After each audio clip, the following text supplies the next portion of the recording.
BNP chairperson Begum Khaleda জিয়ার শারীরিক অবস্থা আগের মতোই স্থিতিশীল বলে জানিয়েছেন তার ব্যক্তিগত চিকিৎসক ডাক্তার এজেডএম জাহিদ হোসেন।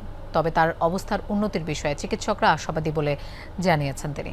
আপাতত দেশেই চিকিৎসা চলবে। নতুন ব্লেন্ডে আরো রিচ অ্যারোমায় সেলন ফ্যামিলি ব্লেন্ড টে।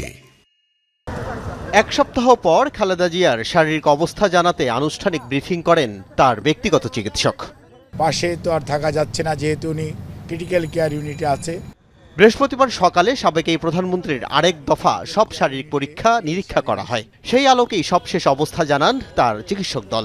ওনার শারীরিক অবস্থা গত কয়েকদিন পূর্বেও যে অবস্থায় ছিল, আলহামদুলিল্লাহ উনি সেটি মেনটেন করে যাচ্ছেন। তিনি জানান ঠিকমতো চিকিৎসা গ্রহণ করতে পারছেন খালেদা জিয়া। এই অবস্থা বজায় থাকলে আরও উন্নতি সম্ভব।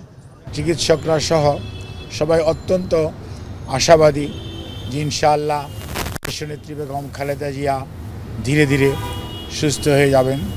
আওয়ামী লীগ সরকারের সময়ের কথা উল্লেখ করে ডাক্তার জাহিদ হোসেন বলেন, খালেদা জিয়া চিকিৎসা নিশ্চিত করার ক্ষেত্রে বাধা তৈরি করা হয়েছিল। সেই জন্যই এবার উনি বেশ কঠিন সময় পার করছেন।